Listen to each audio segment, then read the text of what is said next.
Welcome to the Way Out Recovery Hour. I'm Bob Sharits, and it's been a month since we've been on. It's good to be back on the air. I hope everybody's having a wonderful day. Happy Tuesday to you. It feels like a Monday for some people because they got to have the day off yesterday. I'm one of those people. I came in this morning checking my usual Monday routine and thought, oh, shucks, it's Tuesday. I got to get over to the radio show and get that done. So welcome, everyone. If you're confused like me, don't worry about it. I'm confused all the time.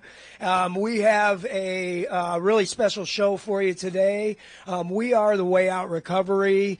We are an intensive outpatient program located on the corner of Plum and Bouquet Canyon. So we're local. We work with adolescents, adults, and their family members. Our primary focus is substance abuse and anything that goes along with that. We know that when it comes to drug and alcohol use, it's not always that clear cut that it's just drug and alcohol use. So much of what we get to face and help people overcome are also mental health issues, family issues, communication issues, you name it. And especially when it comes to teenagers, a lot of our population that we work with is teens. And when teens are asking for help, when they're in trouble, it doesn't always manifest in drug and alcohol use. It can come out in many different ways. So if you're a parent out there listening and you have a teenager, pay attention to what's going on in their life. And if you know your teen and you're spending time with them, you'll probably see if there's some changes. And if you notice anything, you know what, have that conversation with them. Whether you're an adolescent, adult, family member, asking for help is the first step. If you think something's going on, better to get in there and start talking about it than to sit back and hope that it gets better. If you are uncomfortable having that conversation, you can always call me or my staff, and we would be happy to sit down with you and your family and have that conversation. Our contact information is 661-296-4444. You can also go to our website. We are thewayoutrocoveryscv.com.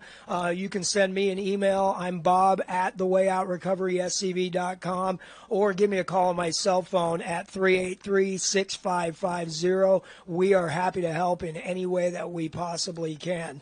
I want to start the show by taking a moment to really kind of, put things in perspective. I would be remiss if I didn't mention a few different things. First of all, in observance of yesterday's holiday, Veterans Day, I would like to thank anybody who has ever served in the military, anyone who currently serves in our military, and a special shout out to my dad, Dean Sharits, who served many years in the Navy. We appreciate you very much. If you didn't take the time to do it this weekend, stop a vet and say thanks. Stop a vet and say thanks.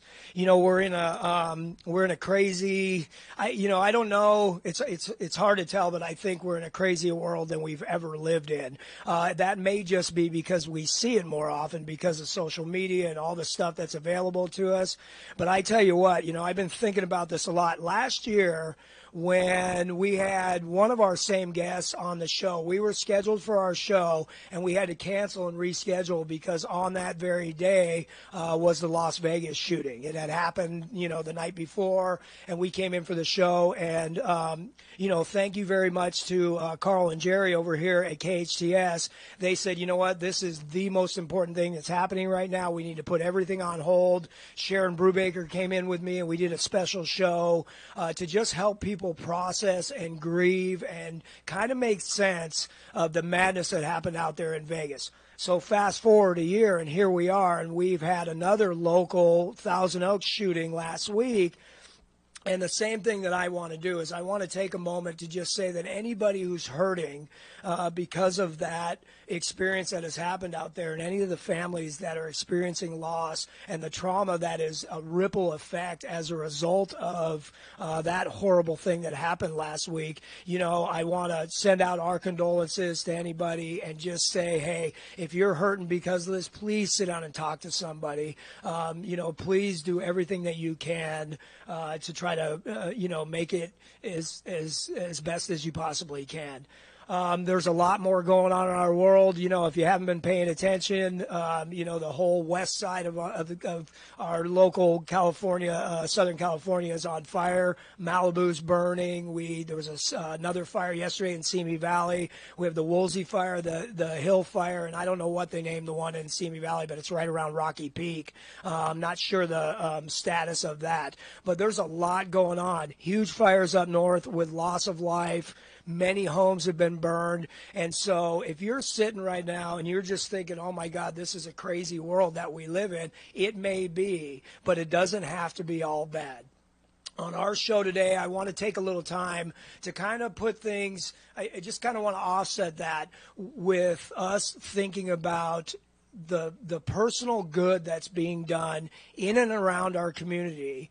And I was driving over here this morning and I was thinking, God, how blessed we are, myself and the guests that I'm going to have today, that all of us have been put in a position where our jobs, we have these incredible jobs where we get to help people move forward, do better in life. And so if there's any sort of offset to the craziness, it is in the individuals and in the organizations within and around our community that are spending their lives trying to improve other people's lives. So we have in studio with us today, and when we come back after the show, we will get, after this break, we'll get right back into that. We have with us the director of a program called SOAR, that is Students Off and Running. It is a local nonprofit organization that takes and helps kids. Many of them have never had any running experience at all, and trains them to run, and everyone has completed for the, 11 or 12 years? It's our 12th year, yeah. 12 years? Kevin's already feeling it. Good job, Kevin. 12th year running, where every single kid that's been in that organization, many of them have never run, have trained and completed the Los Angeles Marathon. And so great, we have Kevin Sarkisian in studio with us today.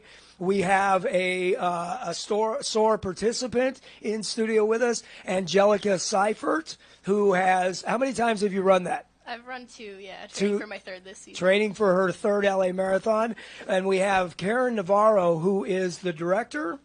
Coordinator for an organization called Uniquely Abled. And what they do is they train autism spectrum, train and complete job training to place them in different organizations, specifically in machinist role. Right, the CNC field. Okay, so when we come back, so these, all three of you, thank you for all the good that you do in our community. Thank you for helping everybody. We're going to come back and we're going to dive right into these organizations, how they started, what they do, and how anybody can get involved that needs to get involved or wants to get involved. I'm Bob Sharits. This is the Way Out Recovery Hour, and we will be right back after this. Finding the right lawyer can be a challenge, but in Santa Clarita, there's no need to search when there's Hacker Law Group, Santa Clarita's premier litigation firm. Jeffrey Hacker has represented celebrities, financial institutions, accident victims, real estate developers, realtors, contractors, businesses, nonprofit organizations, and other individuals and companies with their legal challenges. Mr. Hacker is one of Santa Clarita's leaders, consistently listed as one of our most influential. When everything is on the line and you need legal counseling, visit hackerlawgroup.com. Chestnuts roasting on an open fire. This Christmas, join us for the ultimate holiday concert, A Very Merry Christmas with the Letterman, Sunday, December 9th, 5 p.m. at the Santa Clarita Performing Arts Center.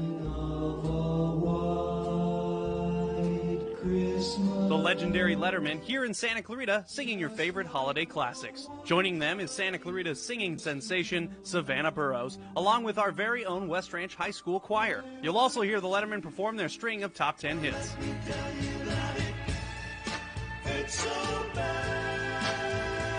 A Very Merry Christmas with the Letterman. Have yourself a merry little Christmas. The Letterman, Savannah Burrows, and West Ranch Choir, Sunday, December 9th. For tickets, visit canyonspack.com. Merry Christmas. You might not know the difference between a fade, a pompadour, a cropped fringe, or faux mohawk, but the Sport Clips Guy Smart stylists sure do. We know you don't think about haircuts 24/7. That's Sport Clips' job. That's why Sport Clips specializes in haircuts for men and boys. Sport Clips has turned something you have to do into something you want to do. You don't ever need an appointment at Sport Clips, and you'll walk out feeling like an MVP. Guaranteed. Sport Clips at the Santa Clarita location nearest you. It's time for your special event. Kelly's Wedding Garden is your perfect spot. Kelly's has transformed weddings, anniversaries, company parties in the Santa Clarita Valley for decades. They have it all. Delicious food, a beautiful setting, plenty of room, and a team of professionals that can handle it all. Kelly's Wedding Garden just off the golf course in Friendly Valley. Weddings, bridal showers, bar mitzvahs, company parties, anniversaries, class reunions. Kelly's Wedding Garden is your Santa Clarita oasis for outstanding, memorable events. Discover how you can transform your event at kellysweddinggarden.com. That's kellysweddinggarden.com. Santa Clarita's hometown station. Hometown station. KHTS AM 1220 and the new 98.1 FM. He's up so high. Now we gotta get back up. He's low. Welcome back to the Way Out Recovery Hour. I'm Bob Sharits, and we are in studio. So if you're just joining us, I really want to highlight, and we love to do this on the show, is to bring in organizations that improve quality of life in our community, improve quality of life personally, really have a solid foundation and have a proven track record, and we want to talk about those organizations because I think it's Santa Clarita, first of all, is one of the best places in the country to live, maybe in the world. I don't know. I'm real involved in the recovery community out here, so a lot of 12-step stuff, a lot of recovery treatment centers, a lot of therapists, a lot of stuff like that. And I will tell you what, from that standpoint, we have probably the most solid community of recovering people that I've ever seen. Not that I've been very many other places for very long, but I've experienced different things outside of Santa Clarita. And I tell you what, if you're going to get clean and sober in Santa Clarita, you have a really good shot because there's a lot going on as far as drug and alcohol recovery goes. But we also have some of the best schools, if not the best schools, certainly in Southern California, if not in the country. Look at our surroundings. We are surrounded by some of the most beautiful mountains out here. If you like hiking, if you like running, if you like doing all that stuff, we have a fantastic city council. We have a fantastic sheriff's department. We just have a lot going on that's really positive in Santa Clarita. And there are many, many nonprofit and other organizations that are focused on really helping people develop skills and to get on their feet and give them a real leg up. One of those organizations is called Uniquely Abled. So we have in studio with us today Karen Navarro, who is the coordinator for Uniquely Abled. And welcome to the show, Karen. Thank you very much for having me. Do me a favor and sort of introduce yourself and what you do over there. Sure. And like maybe how you started, how long you've been there, that sort of thing. So my name is Karen Navarro. I work for actually a nonprofit, J. Nolan Community Services. It's a nonprofit agency that supports people with developmental disabilities and predominantly people with autism. I've worked there for about 13 years, and for most of my career there, I've run a community-based day program. We got in contact with Dr. Ivan Rosenberg, who's actually the founder of Uniquely Abled Academy. We crossed paths, and what he did beautifully is put a bunch of nonprofits or social service agencies in the room together and made us play together. And it's not always done, and so it's really Uniquely Abled, a collaboration of many of us. I just happen to be the coordinator at the COC location, but it really is a team effort to make it all happen. So when you say a bunch of nonprofits come together and he made you play together, what does that look like? It was a big conference room of many, many people. That's where even I had a chance to meet Kevin. He brought in the funders, Department of Rehab and Regional Center. He brought in vendors. He brought in the schools. And so sometimes, although we're all doing the same goal, we don't always talk to each other. So he sat us down and said, talk, make it happen. This is my vision, and I want it to happen. Yeah, it's really cool when you can do that. We've always been real big on collaboration with other organizations. It's amazing. Like we were talking before the show, just, I think there's almost 300,000 people now in Santa Clarita. It's getting close if it's not there already. And it's amazing how small our circles are. When we come into a room like that, I'm like, oh, I know you Most and you definitely. and you. Oh, we've been here Yeah. before. Why are we not calling each other Right. more often and collaborating on stuff? And so the more that there's talk about that, the better. Tell us about Uniquely Abled. What is that? What does the program do? Who qualifies? Sure. So, Dr. Ivan Rosenberg, like I said, is the founder, and he is also a parent, and he has children with autism, and he also worked in the manufacturing field. He had seen what was going on in manufacturing and said people with high functioning autism fit the characteristics that are needed for the CNC field. So how do we make this happen where we get those individual into this high demand field? Because And what does that mean? Like fits the like it works for them? Is that because it's numbers and focus? I mean, yeah, high attention to detail. The attention to tolerance that needs to be made when you make a part. The repetitive motion, working independently. Some of those things people don't like when they're working in an employment site. But for people with high functioning autism, sure, I like to work all by myself at one machine, doing this one piece. I have to spit out 50,000 million pieces of it. And so he noticed that there might be a link. And for some people there is. Some people might like it. Some people are really good at math. Some people like that tangible, creative spirit that CNC has. So he originally brought it to Glendale, crossed Jay Nolan's path, and he started communication with COC. And when we sat down at that table, we said we'd most definitely want to be part of this. It's something that we think that we can contribute to. And so I became the coordinator. I help with all of the onboarding. There's a lot of applications. Right now it's free to everybody who's part of it, which was a wonderful thing that was an opportunity for people who really needed a vocational education. So Department of Rehab and Goodwill, American Job Centers of California, pay for it together. They blended the funding, and so that just requires a lot of applications to be sent to each of them, and I help families fill out the applications and everything. Yeah.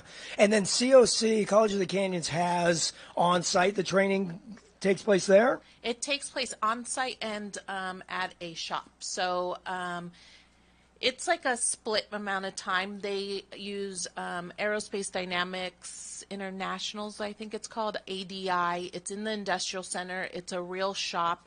ADI lets them house their education there, as well as use a portion of the shop to use the CNC machines. And then College of the Canyons has this fabrication lab, the Fab Lab, they nickname it. It's the old school manual CNC mills and lathes. And so it's a really great program. They really thought you need to learn the old way of doing it to really respect the new way of doing it. And so the trainees really enjoy the manual lathe, really getting your hands onto what used to be done with the mill and lathes, and then moving to the computerized now version of CNC manufacturing field. Yeah, it's cool. I mean, the world is moving towards completely automated and everything computerized. But I grew up with a machinist for a stepfather, and we used to go get jobs. I don't know how it works now, but we used to just walk over to the industrial center or take the bus to the industrial center and go door to door. Yeah. And we would get jobs in the machine shops and do all of that stuff.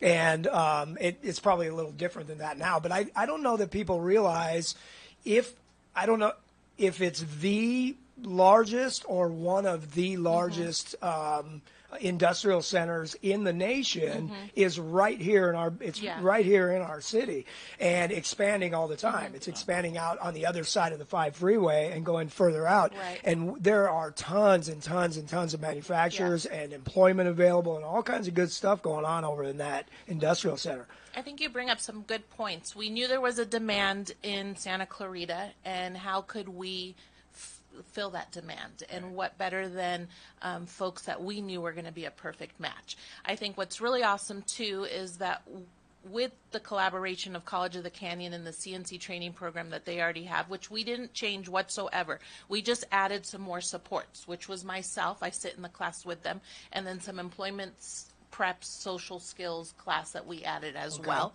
But it's the same class that the general public takes. We extended it a little longer, but they come out of it with a certificate. And I think the CNC field is still the same. People walk up, they knock on the door. I'm going to work for you. I can work for you. Do you have a job that you have open? But now we're creating a population that comes to you trained. So even better, let's College of the Canyons be the person to provide you trained individuals in the job that you really need filled. So something else that I don't know if people realize anyway, College of the Canyons has some outstanding training programs over there. They have a nursing program, they have a welding program, they have machinists, they have automotive, they have some really, really cool stuff. Their welding program over there is like really famous, been putting out some really, really top guys and hooking up with a lot of the theme parks and stuff like that and putting them to work as well. But in the machine field, it's like I think it's still like that, where if I showed up today and I said, I can run that machine, let me show you, they would give you a shot at it, you know? And you know what was great about our population of folks with high functioning autism is that they're going to keep your turnover low.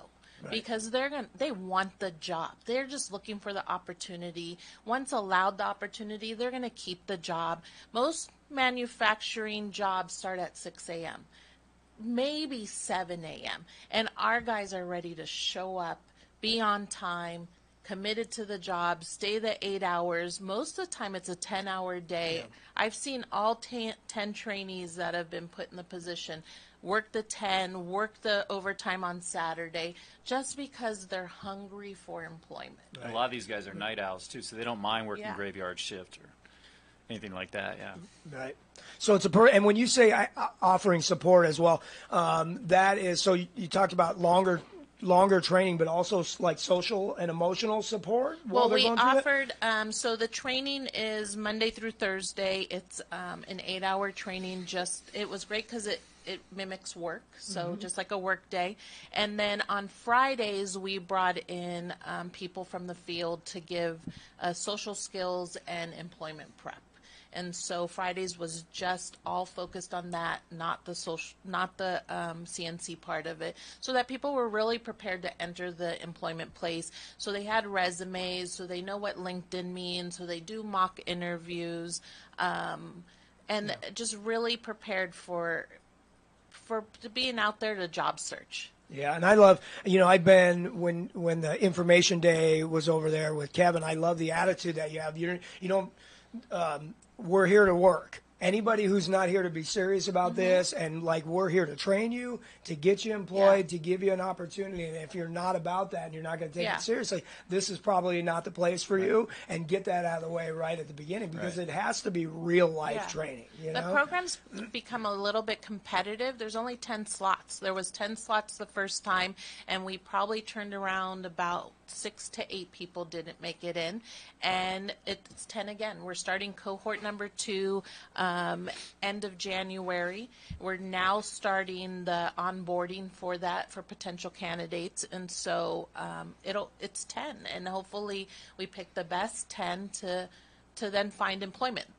The whole point of the Uniquely Abled Academy is so that people can find employment, to be self-sufficient.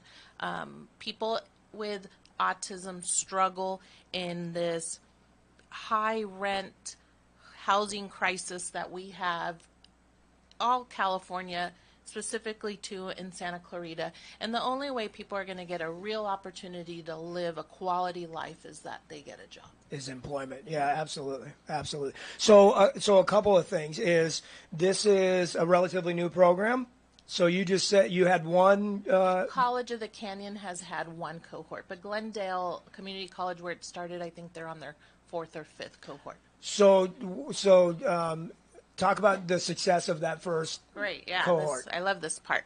So we started cohort number 1 with 10 trainees, and as of yesterday, all 10 trainees have been placed in employment, and so that's a 100% placement That's rate beautiful. for cohort number 1. Yeah, that's beautiful. Yeah. And then do you do follow-up as far as like feedback from the employer later on? Hey, Yeah. how are our guys doing? What do you think of our program? Sure. Because that's always beneficial as well, right? Yeah, so Jay Nolan, as I said, is an agency that supports people with developmental disabilities, autism predominantly. We're a supportive employment vendor through Department of Rehab. So I happened to, then after the class ended, I took on that role as their supportive employment person, job developer, really for the after part of the class. And so I keep in touch minimally 90 days with everybody, but I was in the class every day with the trainees. I keep in contact. We have a group text. I don't see myself ever losing contact with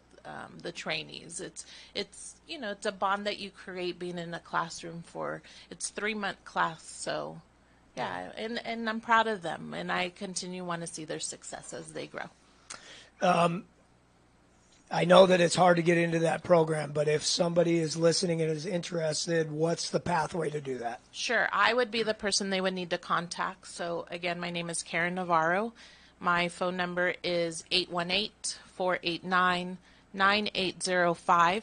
You can also reach me through email, knavarro@jnolan.org.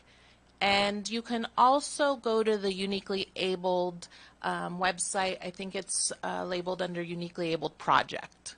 And is that Uniquely Abled Project is its own website, or is it through COC? Or It's its own website. Okay. If I was on the COC website, could I find it on there as well, or is there a link to it? If not, it might be something to think about, right? Yeah, definitely. Probably So something to think Uniquely about. Abled, Google search that, Uniquely Yeah. Abled Santa Clarita? Uniquely Abled Project, or Okay. you can go on J. Nolan Community Services website, and that's jnolan.org, and we have a link to all of that as well. Okay. Yeah, every once in a while we get this where I'll have somebody that I haven't seen in a year or whatever that'll drop by my office and go, hey, I just want you to know I'm still doing okay. And that's the reward Of that we course. get, right? Yeah. You talked about keeping in contact with your Yeah. people that go through there. Before we go to this break, can you think of one very rewarding experience that you've had, or something that's really stood out to you? I would say that, so the last guy took me, the last trainee took me this long. It's been about 5 months, and he has high functioning autism. He's very literal brain, so sometimes it's not the material that's hard for him, but the social aspect of working is a little hard, and so you see some awkwardness from him. But we stayed true to the process. I went into interviews with him, and he's the last one placed, but he ended up being the highest wage. He will start earning $16 an hour full-time, Monday through Friday, in the community that he lives in. You can't get better than that. Yeah, nice place to start. Yeah, Nice full place to start. benefits too, which is great. Yeah, that's I don't know how much that's worth, but it adds to the wage completely. Yeah, in today's day and age. Is there an age group? There is Or- not. You just had to have graduated from high school. Okay, so even if you've graduated early, under 18, or is it 18 and above? I think COC may do 18 and above, graduated from high school, and then qualify for DOR services, Department of Rehab services. So you do have to have that diagnosis. Okay. So I'm sure that you get this all the time, but I want to say thank you to you and your organization for brightening people's lives, for being this just bright spot in the community, and really helping people get on their feet and get a career that's going to be lifelong, to improve quality of life, so that people, employment and financial is something that if that's locked in, we can take a step back and really enjoy the other things in life. And you and your organization are really helping people do that. And I want to say thank you for I that. appreciate that. I'm Bob Sharits. This is the Way Out Recovery Hour, and we will be back right after this break.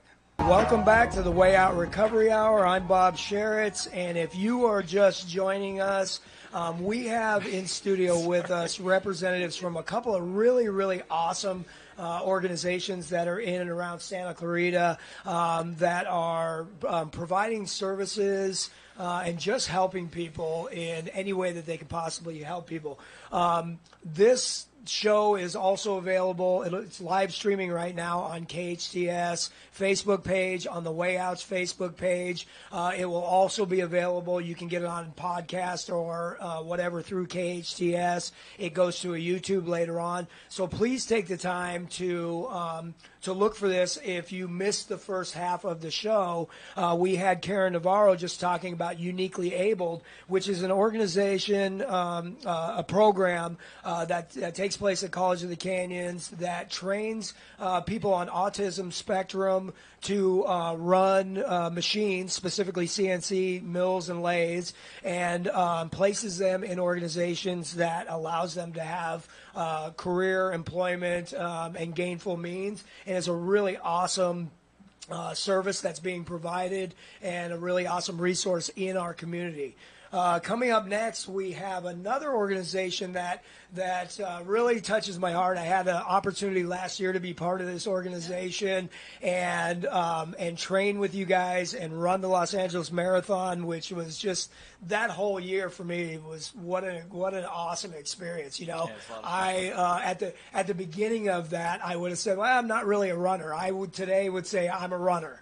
Man, I'm a runner for sure, you know, because of that experience, and it's just really solidified my love for running as well. The organization is called SOAR, Students Off and Running, and their director is Kevin Sarkissian. He's in studio with us today. Kevin, we're gonna come to Angelica in a minute. She's gonna tell us about her experience with SOAR, but Students Off and Running. How did this whole thing come about? And tell us what you do. All right, great. Thanks for having us, by the way, Bob. It's great. So Students Off and Running is a product was created in 2007, and I was part of an organization in the San Fernando Valley called Students Run LA. I was a leader for them, and I took a job at the Heart District and asked SRLA if I could move my chapter to Santa Clarita because I saw such a transformational, powerful impact that marathon training and completing a marathon has on young adults and high school students.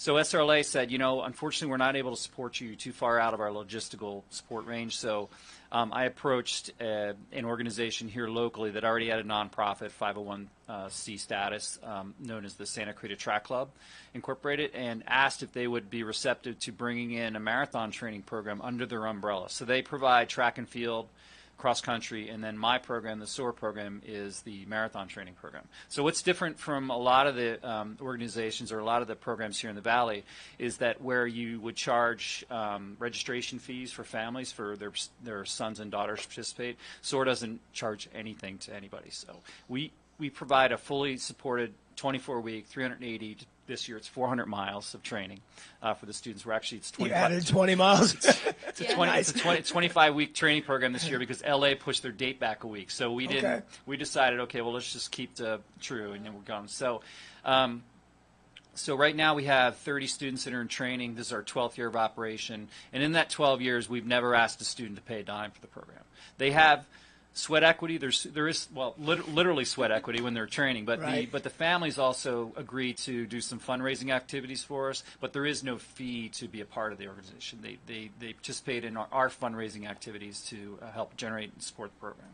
So before we go too far, the biggest fundraiser is a race that you guys put on called Mardi Gras Madness. Right. Let's put that out there now, and then Sure. and throughout the year as we get closer to that, remind me of that date, and I will continue to mention it on this show. But let's put that out there right now. Appreciate that. Yeah. So Mardi Gras Madness is our 5K, 10K fundraiser. It happens every year. This is our 9th annual coming up, and that's SOAR's primary fundraising campaign. So the program just to kind of put things in perspective, 30 students in training for me runs roughly about $30,000 that I have to raise to support those kids. LA alone, registration for the LA Marathon for my students is about $8,000 just for their registration for that race.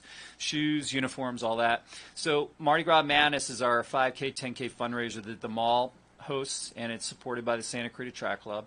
And that's February 24th of 2019. It may seem like it's out there, but February's coming quick. So, coming quick. So yeah, we're like 16 weeks out, right? So the cool thing about it is we are runners that provide a running experience for students in need, but also this race, because we do races all over the place, we know what a good race looks like.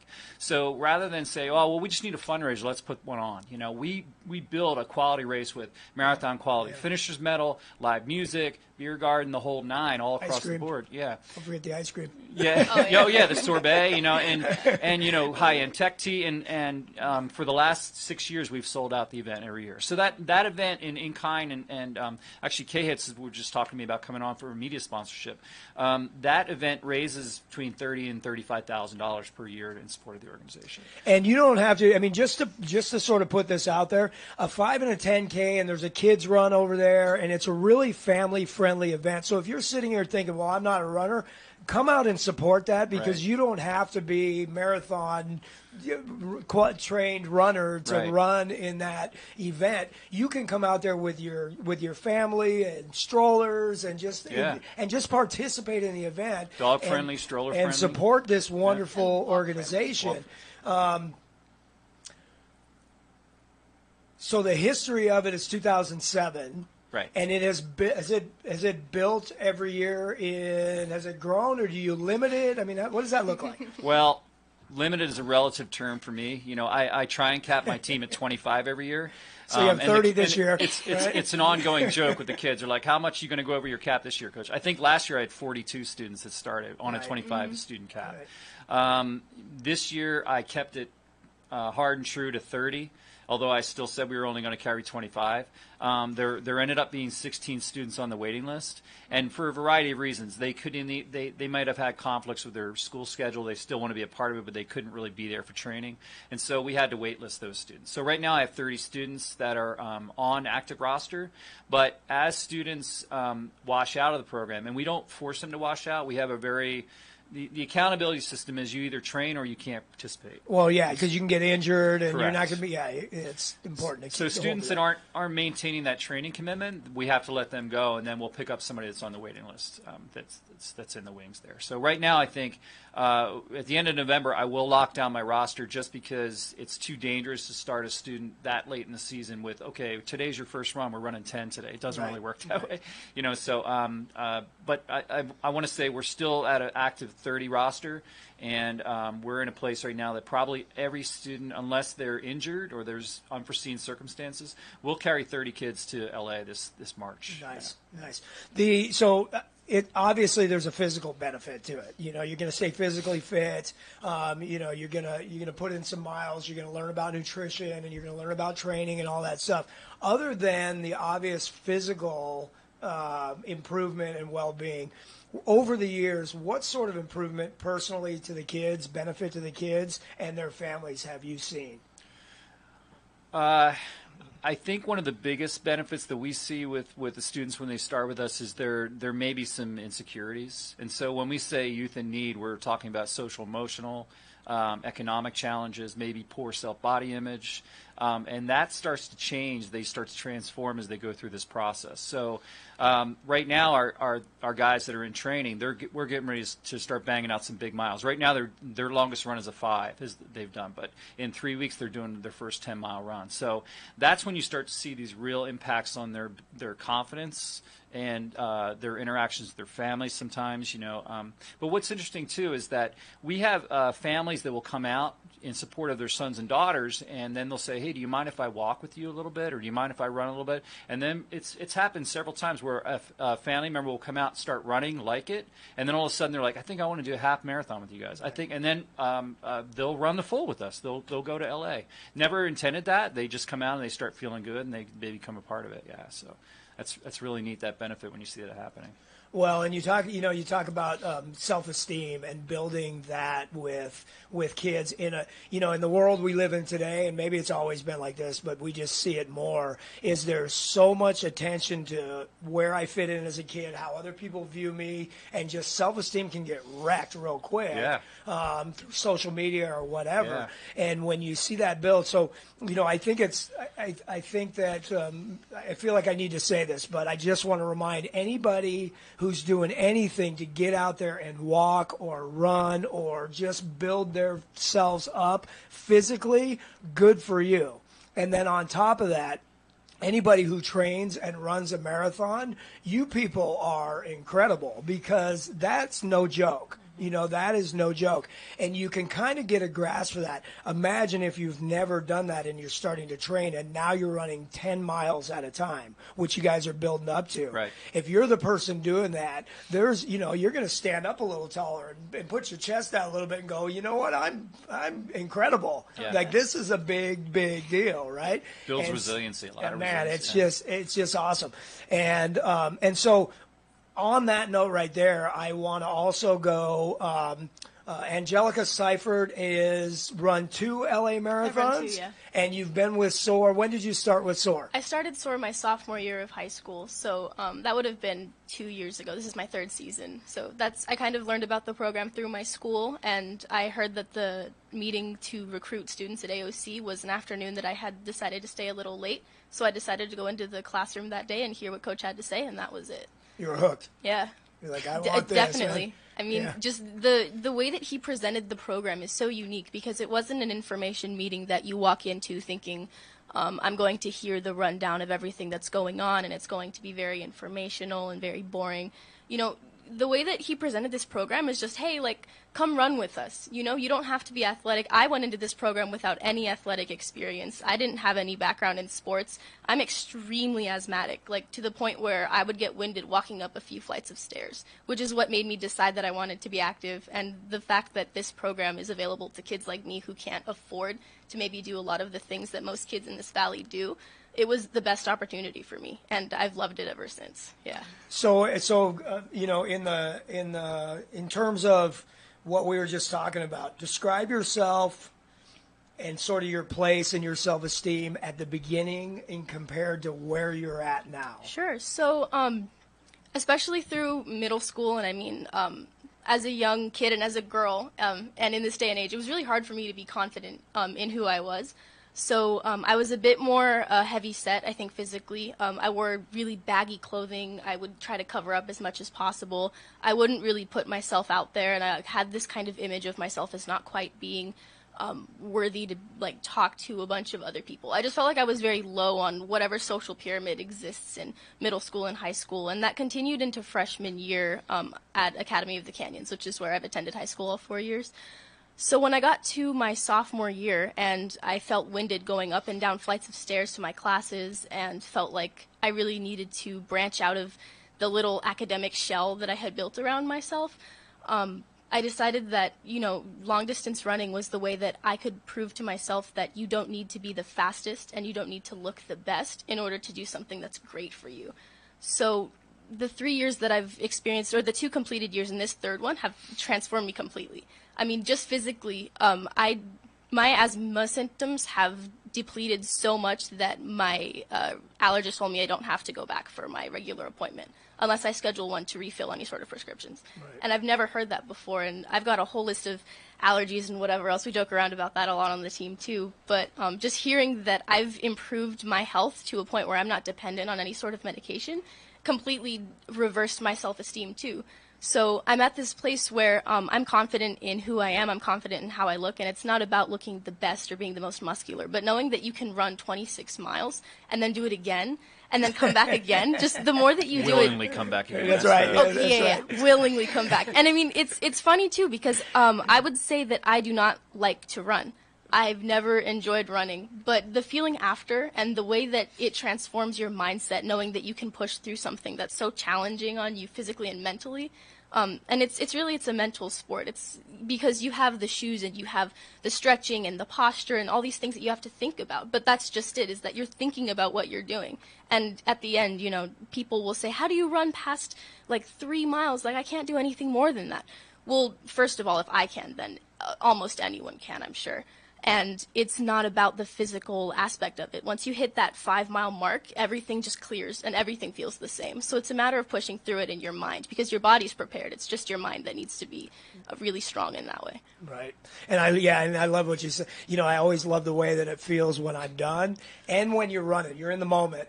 You're right there. All that other stuff that rattles around in my head, I don't know about everybody else, but constantly going on in my head just kind of goes away, right? And you get to be in that moment. And that was something I really that was impactful for me when I started to run long distance, and something that I wanted to bring and share with young people.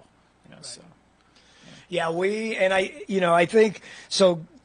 So Kevin and I sat down, a couple of years ago for lunch. We were I got invited to lunch with Kevin, and I walked away going, "What did I just commit to? Wait a minute, hold on a second." And I'm running what? But what's neat about that is the reason that we hooked up is because in our program, we do the same thing with teens in terms of if we can get you out doing stuff that you love. We know that takes place. If I can get you out hiking with me as a teen who's in the middle of recovering from mental health issues or drug addiction, whatever, a couple of miles into a hike, I always get that feedback is in the moment, everything else went away, and we teach people to get in that space right there, because what drives all the unhealthy behaviors and the low self-esteem and all that is that chatter that goes on, right? I'm not good enough, I got these problems, oh my God, what am I going to do? And people choose to numb with drugs or whatever because of that. And this is a way where you don't have to numb. You can get clarity, like you said, and it's good for you, and it has community around that. I bet over the years you've probably made lifelong friendships in the SOAR program, definitely. And you've seen that happen over and over and over again, right, Kevin? Yeah, for sure. I think it's important to note, too, that I share this with the kids willingly, there's never been a morning when I wake up and say, I can't wait to go running. Running for me is, it's a necessary evil. Hurts. It hurts. And for me, it lends so much mental and mental clarity for me that it's the way I set up my entire day.